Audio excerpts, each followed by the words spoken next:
Hello and welcome to Beards and Brews movie reviews. Tonight you'll have myself hosting, Eric. I am Brady. And this is Chandler. And tonight's movie is 1993's Tombstone. And tonight's brew will be handed off to Mr. Chandler. What do we got? Today we have Goodwood Brewing Company out of Louisville, Kentucky. We are having their Bourbon Barrel Stout. It's there to get the bulge on you. The Goodwood. It's like the perfect beer for a Western. A nice good old bourbon-flavored beer. I have yet to taste this, so once we get into it, I'll definitely have a little sippy sip. So this was actually your choice for movie, Tombstone, Brady. So why Tombstone?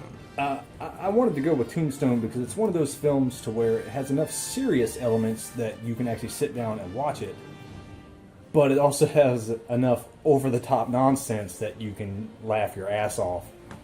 So I thought it'd be a definite good introduction into Beards and Brews. I have to agree. I love this movie. I have to concur with your points. Actually, Chandler, yourself, you haven't seen this movie before. This is your first viewing. We actually watched this moments ago.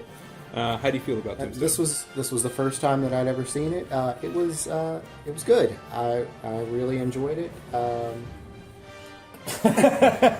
Like, for those listening in, I just pulled up my 6-shooters and started just putting it at everybody. It's just those are finger pistols, and they are illegal in town. I mean, it's the kind of movie that makes me want to do that while I'm watching it, and I did. Yeah. It's a movie that gets me going. It's a movie that has so much energy in it, and I love to watch it every time. The casting of this movie is fantastic.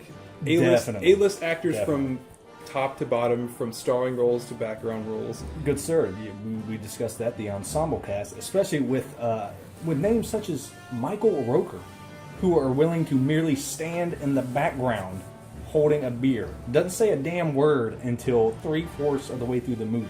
And then there he is, hey, I'm willing to help. That's another thing that I was noticing. Bill Paxton, who is one of the lead roles in this, really doesn't even have a whole lot of meaningful speaking lines. A lot of the time, his presence is just, you see his face and that's enough. He's smiling. That's enough. He smiles a lot. That's a good point. Most of him is just reaction shots. Right. Just to something somebody else had said. It's just him either smiling or being grimacing. Spoilers, Bill Paxton's biggest thing in this is bleeding. Like, he bleeds several times. But he didn't just stand there and bleed. No, he did not pull a swollen Billy Bob Thornton.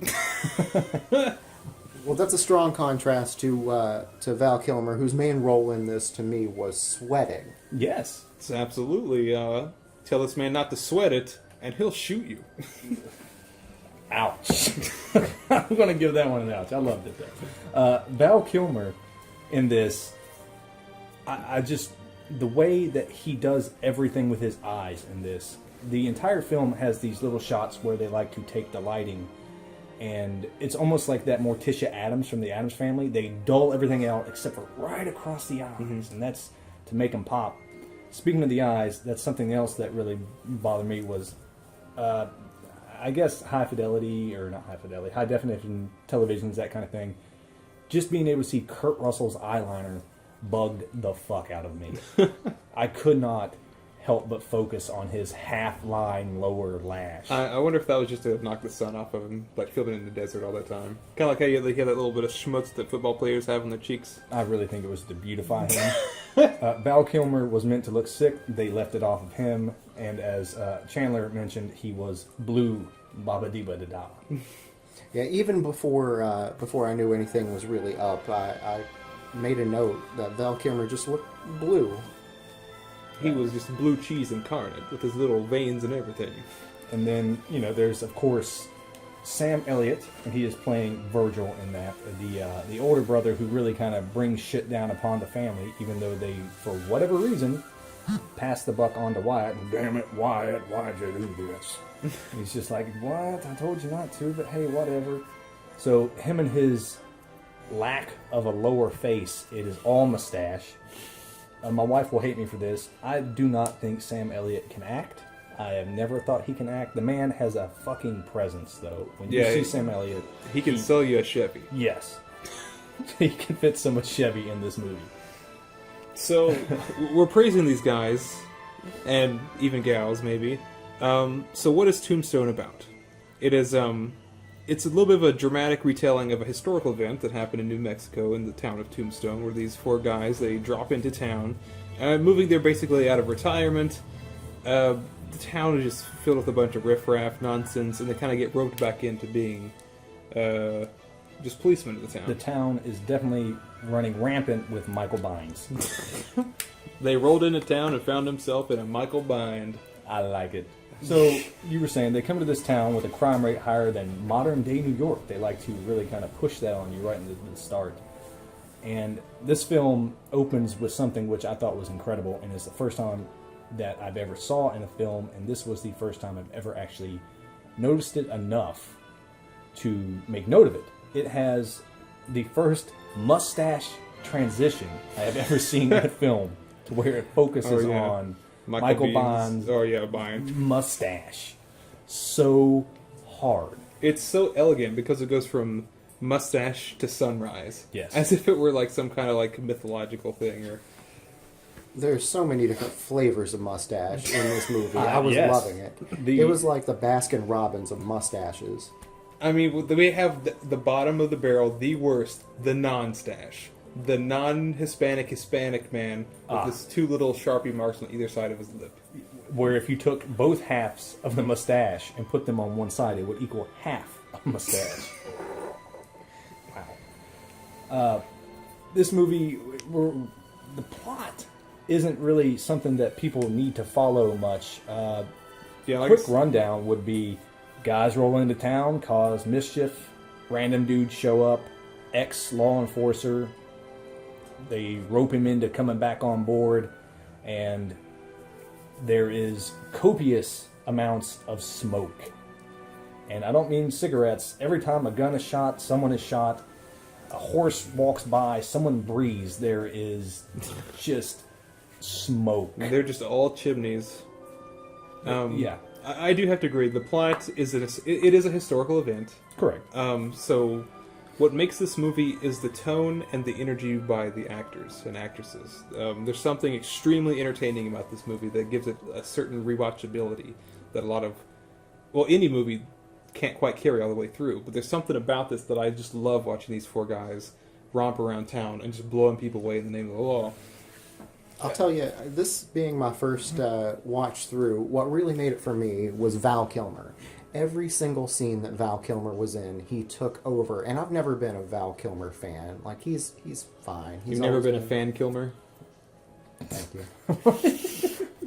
But he just had the power to take over every scene that he was in, with his eyes, with his mouth, just the facial things that he was doing. Just did something kind of magical in every scene that he was in. The sweating. Lots of Some sweating. magical too. sweating. It's the glistening of the sweat. He had a glow to him. Perfect. I see what you did there. Yeah.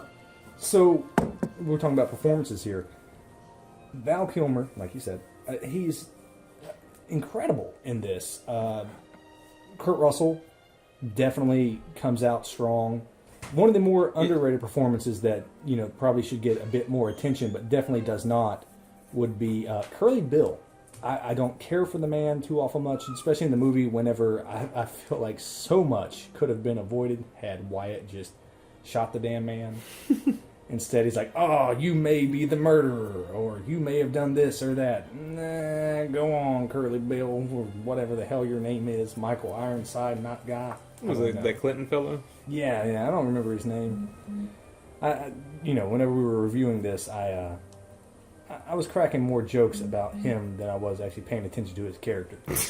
Every time he's on screen, you start roasting him. Yeah, basically. I mean, it's the same with Billy Bob. Well, hell, he looked roasted himself. He looked like a glazed ham. Yeah, man. He was so tan and sweaty. Damn you, Wyatt!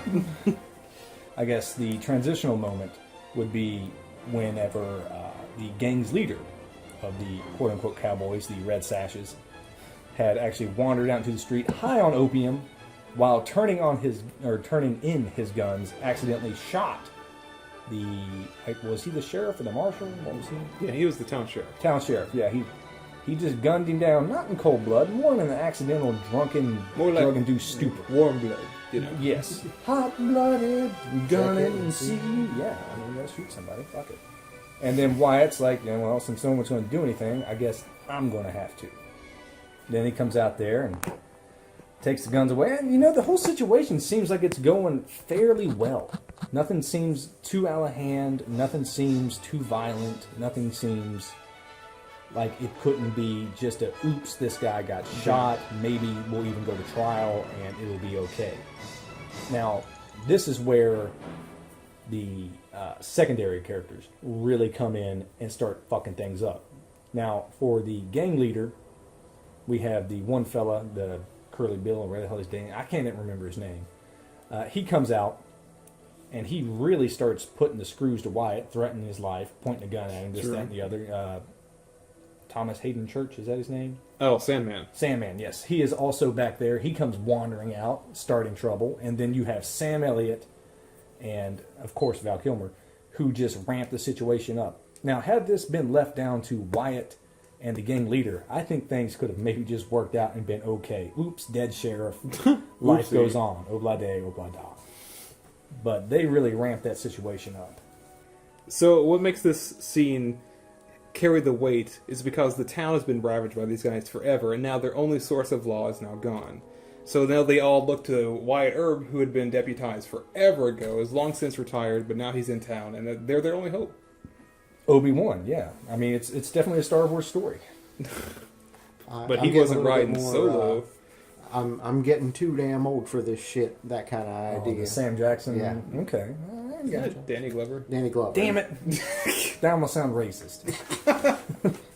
Even with all that stuff and the continuation of the film, they get out of jail. He's released. Everything's actually still going pretty well. Like, Wyatt kept shit on the level. Then they move on. And to be honest with you, I'm kind of struggling with what really set it off. It was the poker game, wasn't it? Well, I mean, the poker game was definitely a little bit like antagonist between the two parties. You Yes. know, Tombstone fellas and the Cowboys. Butte, I feel like you're right. The only reason why they got into this mess is because Virgil, or Sam Elliott. Yes. Because they came into town, they were threatening him, just talking shit at that point. Like, yeah, we're going to kill him. We're going to fucking just whip our pistols out and fucking whatever. So that was just all hearsay. Like, they passed them in town. They were at eye level. They saw each other. At any moment, this could have broken out into a gunfight, but it didn't. Yeah, it was just drunken babbling. And Virgil, or Smelliot, he just couldn't contain it. He felt like the town was way too much in danger and they had to do something about it, so they decided to confront these guys behind the OK Corral. Let's diffuse this situation by walking up on a man, washing his face, trying to sober up, letting off some steam, pissed that his boys may have gotten shot earlier in the film. How do we diffuse this situation? Walk the fuck up, have a half-drunk Western Dracula point a shotgun at them at point-blank range and say, give me your guns. Give me your guns. Yeah, I feel like the escalation was definitely one of the things that was just leans more towards drama than history. As much as I love this movie, there's really no inclination. No. I mean, beforehand, we never see Sam Elliott really be up in arms about anything. Well, And then the suddenly- kid, he's like, oh, this kid almost got ran over in the street by some horses. Yeah, so the Cowboys rolled in, they almost run over a kid, and I guess that was the catalyst of everybody being Not murdered. two people getting gunned the fuck down in the middle of the street. Not Billy Bob Thornton rolling up on him with a shotgun to be ignored. That's okay, they forgot he was there. Yeah. It was the kid. Too much. Then we've got the big showdown. At the OK Corral. It was an alright corral. It was fine. I think it was you who pointed out, and I've never noticed. In my head, I was like, "This is just leaky water. It's a shit cistern just leaking right the hell there in the middle of the Oh, yeah, corral." they're just having a shootout in the old cistern puddle, so...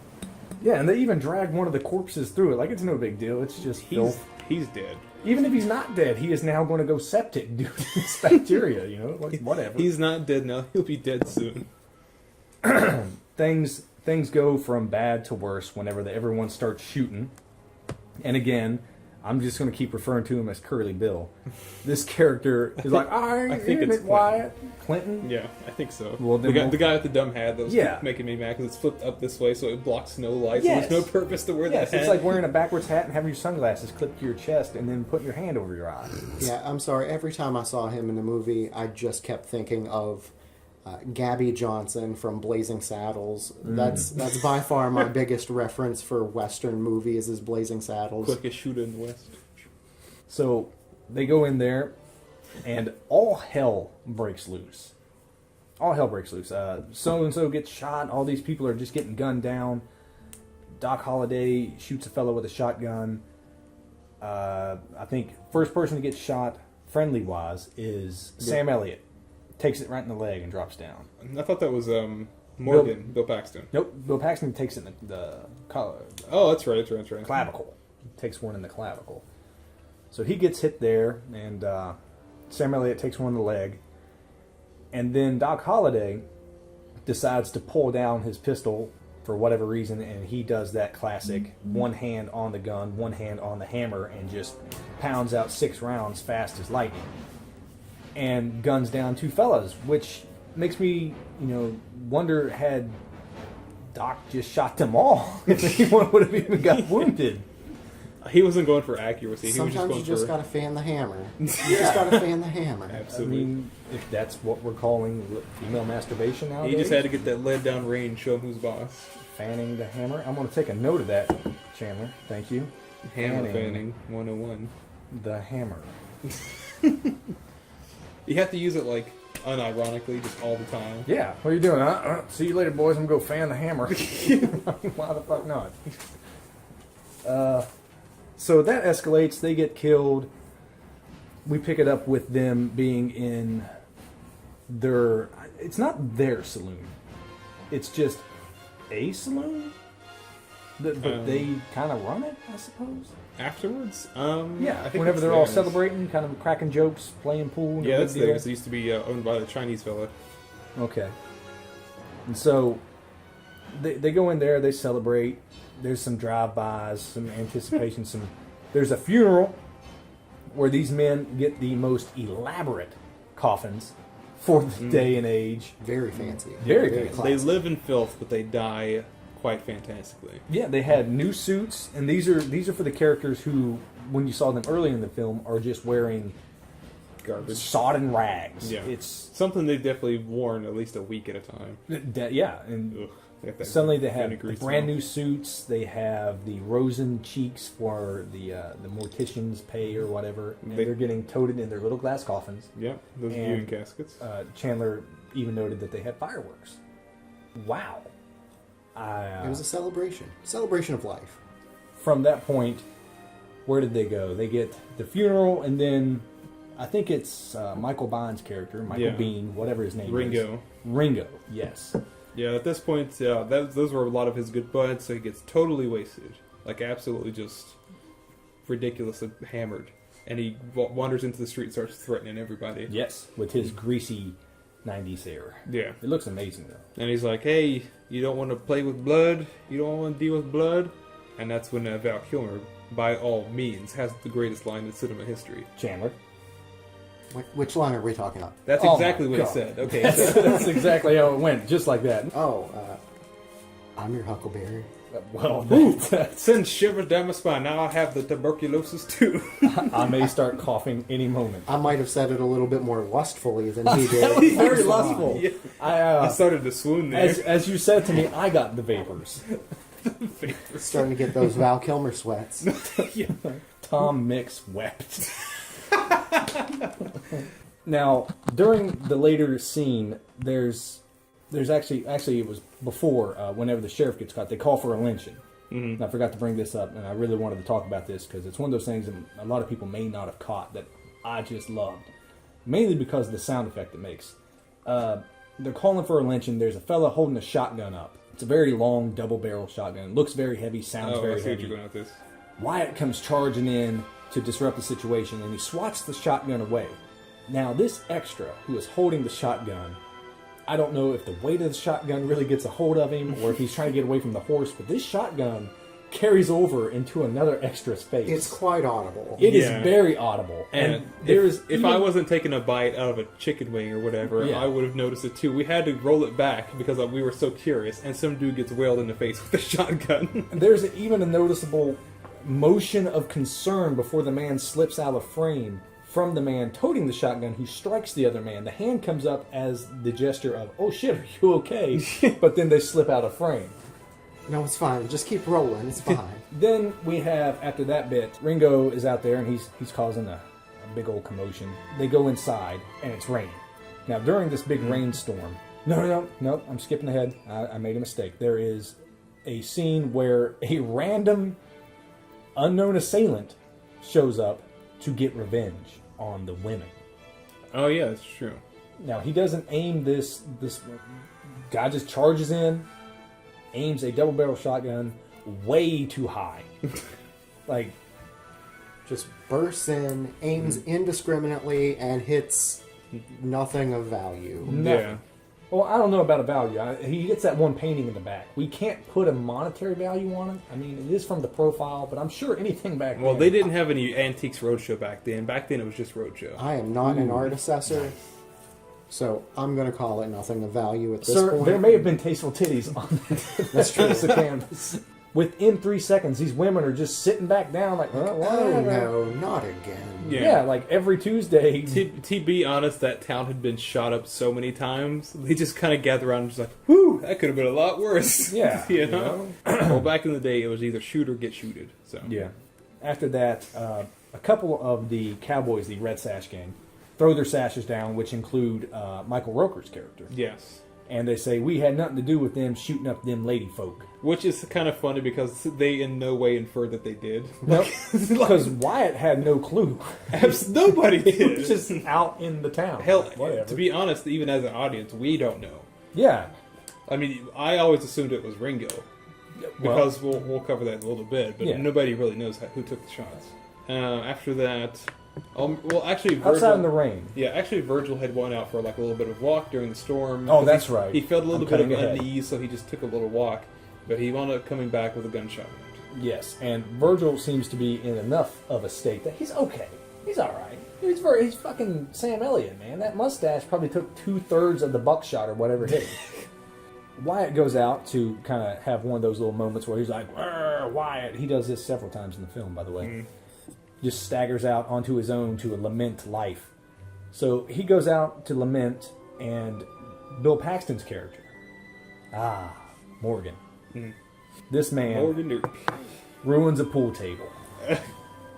I mean, He tries his best, but damn, he scratched. yeah, he leans over to take a shot on the pool table, times it to match the thunder perfectly. Kaboom! As soon as you hear the crack of thunder, Bill Paxton is shot. Absolutely. He has a drawn out scene. Just like that woman who fell down in like Exactly, the great the smashing grapes. thing.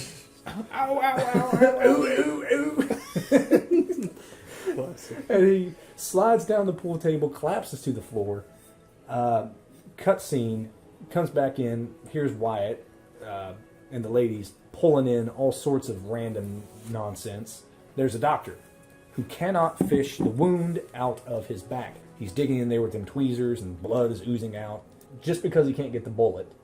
I guess that's all he wrote. I'm not really sure why that mattered, because he was done anyway. Yeah, that hole is probably the size of, you could probably shove 3 fingers, it's a 3-finger width. Yeah, it wasn't a through and through, was it? Just an No, exact it was step just in there. in. Yeah. The man's done. Wyatt is reasonably upset. And also covered in his brother's blood. Yes. And Bill Paxton puts on a hell of a show with his death scene. Absolutely. He does a great job putting on that death scene.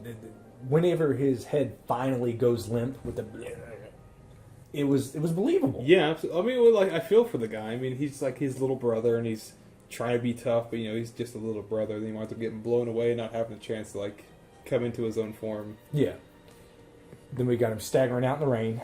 Staggered out, Kurt Russell staggers out to the rain, distraught, covered in his own blood, almost like he spilled a meatball sandwich all over himself. Yes. Wandering around into the rain looking for a wet wipe. It's Somebody get this sauce off of me. And some poor lady, I think it was his mistress or whatever, was like, hey man, he needs some help. He's like, get away from me. That is the most undeveloped relationship I've ever seen in a movie. He's suddenly just like, oh, hey, there's a chick. I'm into her. Yeah. We rode out and sat down and had a picnic for a minute, and then it's love? Well, Well, she's back in the pretty day- though.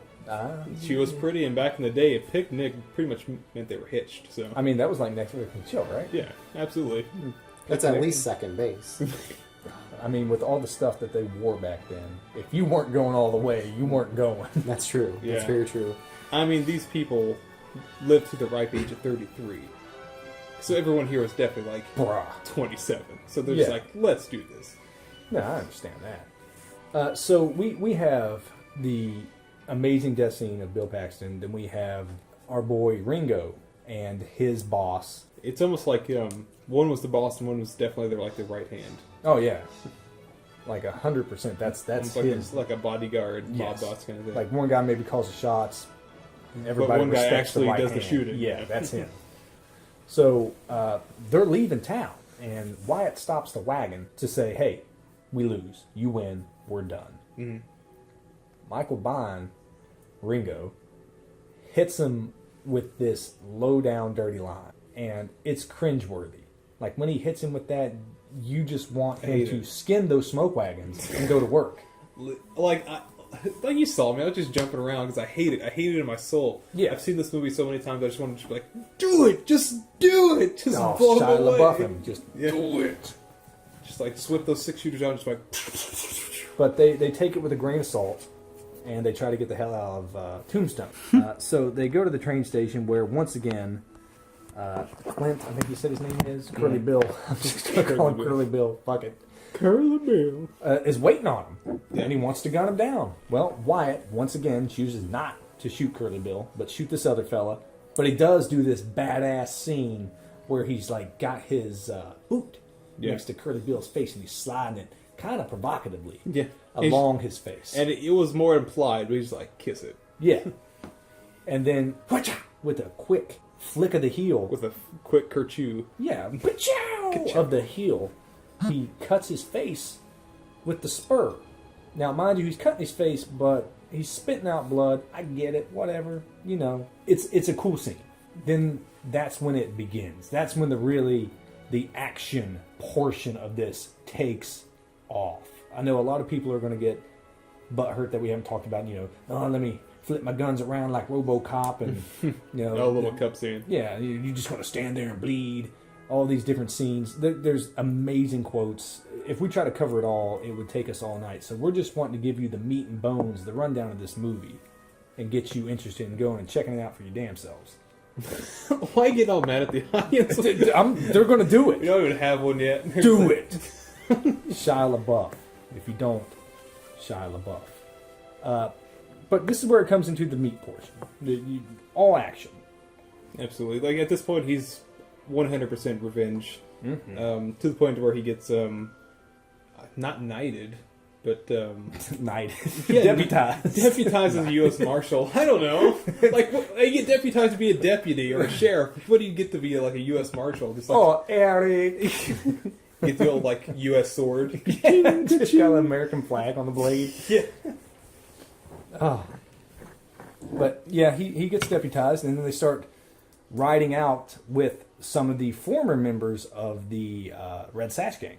Yeah, those ones including Michael Rooker, who had rescinded the entire cowboy thing, and they decided to ride with them in battle and just murder as many people as they can. At this point, this movie has a body count, Oh yeah, like for sure. it's preposterous. And also, for those people out there who love to nitpick a movie, the one thing that I can say is there are many, many times where you will see a man with a 6-shooter fire for an ungodly amount of time without ever having to reload. It's the thought that counts, really. Yeah, I mean, even in the scene with Wyatt coming up, no.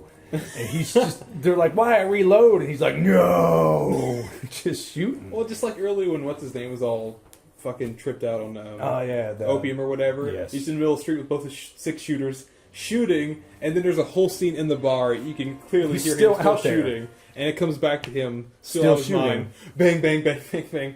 And he still has enough ammo to blow away the sheriff. Yeah, it's just a little movie magic. Movie magic. It reminds me of Young Guns when Emilio Estevez shoots down at the floor. Yeah. He spins in a circle. It's like 50 shots from 2 6-shooters. It's amazing. But we have them. They go out, and it's just murder time. And there's several scenes of just murder.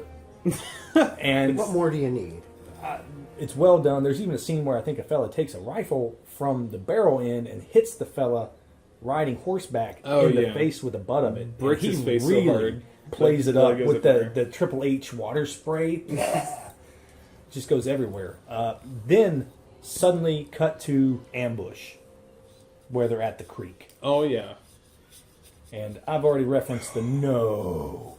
Now, if you guys just need to look something up on YouTube to see what Tombstone's all about, look up the Tombstone Creek scene. Tombstone, no. Yeah. the Tombstone, no. And apparently this entire scene was inspired by an actual, what do you call it? Witness account? Yeah, an eyewitness account. So technically, this could have happened. Probably not in the fashion that it did. He's not invincible. I mean, there's a guy 5 feet away just unloading every shell that they had, and he just goes into an oblivion somewhere. Kurt Russell is pinned down. Val Kilmer, pinned down. Val Kilmer, tuberculosis. Yeah, he's sitting there like, Wyatt, you need to do something or I'm going to choke. And so they're stuck. They can't get out of it. Wyatt stands up. He doesn't want to die, and if he does die, he wants to get the one dude he's there for, and he just says, No. And he starts marching out to meet these guys head on, just going, no. 7 dudes cannot hit him. He draws his guns, and each round from each gun strikes a man and kills him. Oh yeah, absolutely. His accuracy goes from like 0 to 100 quickly. It's Instant. Every shot is a kill, either headshot or just played straight up, just like center body mess. It was murder. Han Solo versus the Stormtroopers. All day. All Oh day. yeah, absolutely. And these are the guys who they could shoot moments before. But just because Wyatt said no. His no was so strong. I mean, this was what? I think they played it up 1879. And by God, no means no. Yeah, absolutely. Nowadays, no is like, well, I could probably convince you otherwise. Yeah, like but the- back then, no was law. Yeah. But he ends up shooting everyone while taking amazing amounts of bullets that don't touch him. And he kills the main dude that he's there to kill. While once again, everyone else flees. And Doc Holliday, Val Kilmer's character, has an amazing line afterwards when they're looking for Wyatt. Yeah. He goes, "You guys seen Wyatt?" He goes, "No, check down by the creek bed, like walking on water." Yeah. And you're like, "All right, He there was you almost go." pissed at him that Yeah. happened. Because I mean, you got Val Kilmer, and he's like the fucking gunslinger, 6 gun in this. Yeah, he Wild, himself Wild seems West. invincible in the light of his ailment. Yeah, come on! He's doing his thing. And then all of a sudden he gets upstaged by this man who just walks out into a hell of bullets like, fuck it. Then we get more of the riding and killing, and Val Kilmer, his tuberculosis, strikes him low, and he has to take a rest day It's very true. at a local stable with some unnamed PCs. Just, who are you? I'm player character, or NPCs. I'm Oh, sorry, yes, I NPCs. used to be knighted like you. Yeah, I used to be a deputy marshal until I took a shotgun to the knee. He's just missing a leg. It's just fucking gone. So they lay him low. He's like, I gotta hang out for a little bit. Yeah, it plays with your emotions a little bit because you feel like that's the end of it. Yep. Even Kurt Russell thinks it is. He even leaves his little deputized marshal badge with him, like, here you go, pal, this is what you mean to me. Yeah, here's But your little knick-knack. But it turns out he's a little bit more clever than we think. As Kurt Russell goes around, he's actually going towards Ringo right now. Correct. I guess He was on called foot. out. Yes, I guess on foot. We'll get to that later. But during this entire thing, Doc Holliday takes the badge. Somehow. Yeah, somehow gets there before Kurt Russell, who did get there on foot. He's just running like, dun, dun, dun, dun, dun. The thing. Whatever of glory. Yeah. Not Blades of Glory. It's terrible. Chariots of Fire. Yeah, Chariots of Fire. There was some kind of burning shit in there somewhere. You know. The Hunger Games. But yeah, he somehow gets there before him. Yeah, and he almost takes the revenge for Wyatt because they're such best friends. Yes. Hell, I've got lots of friends, but he doesn't. That's a great line. Yeah. And they even like to reference that Doc Holliday goes out there, and he goes, number one, because Wyatt's his boy. Not only that, but they do mention that Wyatt, Ringo is yeah. like, I guess, a strong entity. Yes. And Wyatt Earp cannot beat him. Correct. But Ringo and Doc Holliday are on the same plane of existence. Yes. They're almost like the yin and yang. yeah, they're both like evils on both sides of the spectrum. Yeah. You know, Doc Holliday's not a good guy, but he's not the worst. Yeah, The devil that you know. absolutely. Kind of deal. So, boom, there's Ringo, and boom, there's Val Kilmer. Mm-hmm. Hashtag Doc Holliday. And they show down for the anticipated showdown. They amp it up throughout the movie really well. Absolutely. The animosity building between these two. And then it finally comes to a head. And I don't want to say it's anticlimactic, but the scene is kind of confusing because it does that thing where it shows both their faces, it shows their eyes, it shows their hands twitching at their guns, and then it shows like gun twitchy. And you can't tell whose hand's doing what. Yeah. And then suddenly someone's shot, and you're like, oh, okay. Yeah. And then Michael Biehn just has a hole in his head going, Come on! He fell out some he crates. turned into Tim Allen. More power. But this man is staggering towards him with a hole in his head. Oh, yeah. And Doc Holliday projects his hands almost like, the bully, the double Like the fists up. fisticuffs. Yes, Yeah. fisticuffs. He's got his little hands up, but they're open, and his fingers are wiggling. And he's going, come on! He's got the phalanges yeah, going. just wiggle for like, come on! It's like Ronnie James Dio. Oh, nice. And so he's got these little wiggly fingers until Ringo staggers around and falls down to his death. He finally dies. And he says, "You're no Daisy." I mean, That's a good line. I like it. I prefer if he would have spit on the man. Whatever. I just wanted him to be disrespectful. Yeah, fuck that guy. Then Wyatt shows up. There's some bromance there. And cut to, what is it, the hospital? Yeah, it's a sanitarium. Sanitarium. And there's...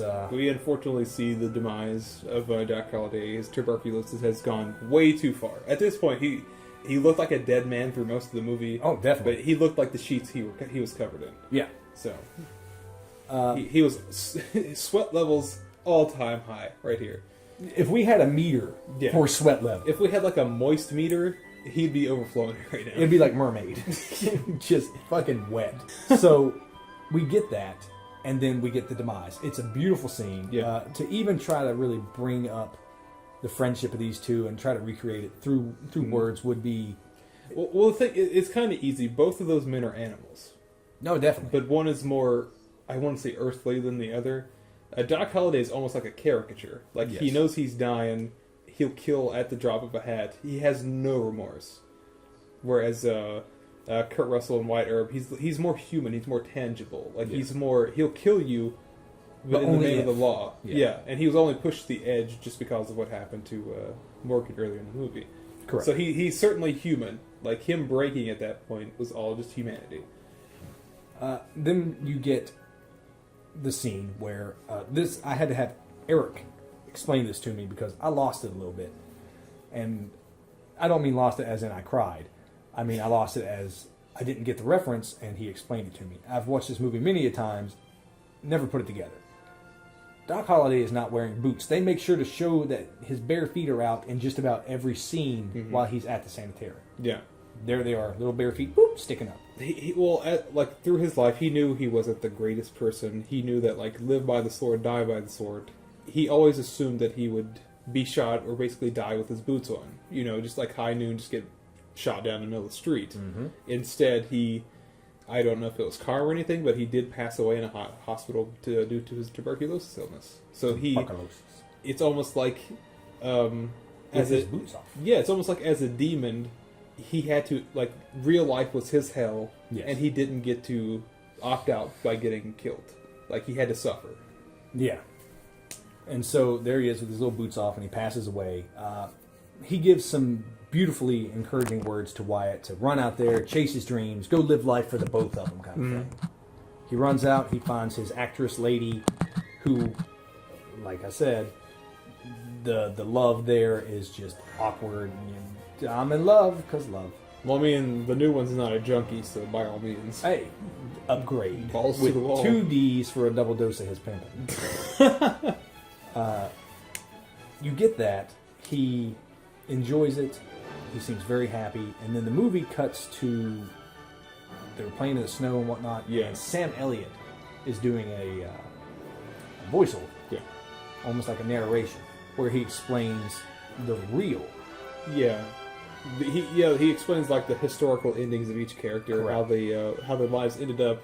It is a little juxtaposed because after Doc Holliday unfortunately passes away, there is a time jump. Like, this is actually years later that he catches up with this woman, and then juxtaposed again with everything else being explained because the movie's kind of already over. Like, there's nothing else to talk about. Yeah. It's almost like, here, let me wrap this up real quick. Yeah, absolutely. If I had a complaint, that was definitely disjointed. Yeah. But the rest of this movie is so powerful and so entertaining. This is a movie that you have to watch multiple times. It's entertaining every time. These men are fantastic. I don't know what it is, but it makes me want to, like, jump up with my 6-shooters. So, they're talking about how he passed away, and some of film's greatest original Western stars were present at the funeral. Yes. And the film literally closes on the line, Tom Mix wept. And I'm sure that would mean something to somebody who's Yeah. probably twice our age, but I have no fucking clue who that is. well, I'm taking it as Tom Mix was a hard ass. Yeah. And this man He's cried. like the John Wayne of the day. Yeah, and he cried. But at the same time, to close a movie on the line, Tom Mix wept. What the fuck? It's definitely lost a little bit of impact because, well, years have gone by. Nobody knows. Yeah. At this point, this movie's like, what, 20, almost 30 years old? Yeah. By the time we gain ground in our it's little... almost that old. Wow. Jesus. Wow, look at my nose. Wow. Oh, shit. So, that's all we got for Tombstone, but we do have a review on Goodwood brand Bourbon Barrel Stout, brought to us by our good friend Chandler, who drove all the way to... Where'd you get this? I got this at Drug Emporium on Oh. Patrick Street. Good. He drove all the way to Drug Emporium. It doesn't matter. Oh, no. It doesn't matter. We're fucking, what's the word? Sophisticants. That's what we are, sir. We get our beer local. So that'll be Goodwood Bourbon Barrel Beer. And I'm going to take my first taste of this. Eric, I think, has been drinking his throughout the evening. I had mine through the movie. I thought it was pretty good. It's a little sweet beer. Goodwood. Oh. I'm not a beer guy, man. This shit's hard for me. I'm trying. I am a beer guy. I think this is pretty good. It's a bourbon barrel aged stout, aged in the Kentucky bourbon barrels. This, like I mentioned earlier, is from Louisville, Kentucky, so quite appropriate for the location.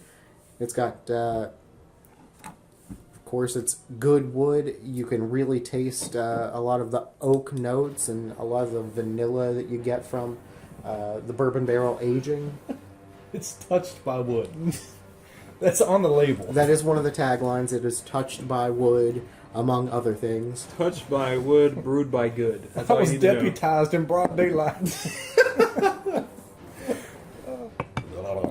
So anyhow, we've mulled over this movie pretty well. So any closing thoughts? I know, as we stated before, this is the first time you've watched this movie.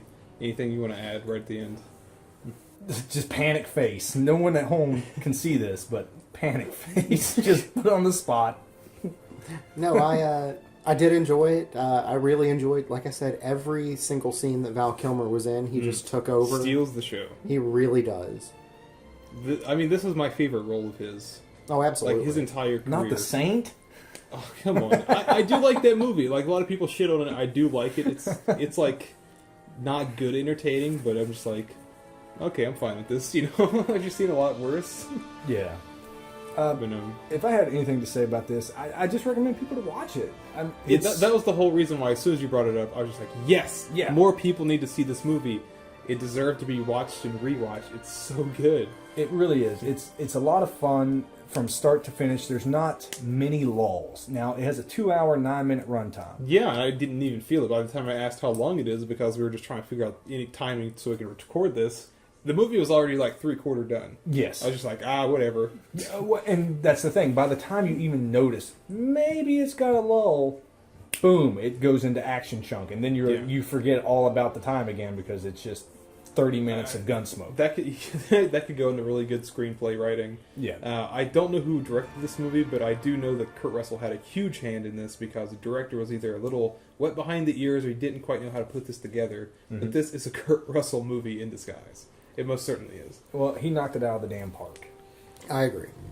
So that was episode 1 with Tombstone from 1993. A fantastic picture. A wonderful recommendation. Thanks to Brady for bringing that up. You guys enjoyed it, I'm sure? Absolutely, I did. I really like that you guys... I would give it the Goodwood. We'll give it the Goodwood. On that note, thanks to everybody who stuck with us and got to this point. If you like this podcast, be sure to subscribe so we know you'd like some more. We have our Twitter at Beards Brewscast, so if you have a recommendation or would like to give us a shout out, be sure to follow us on there. Smash that like button or whatever you do on those things, and you guys have a good night. Bye-bye!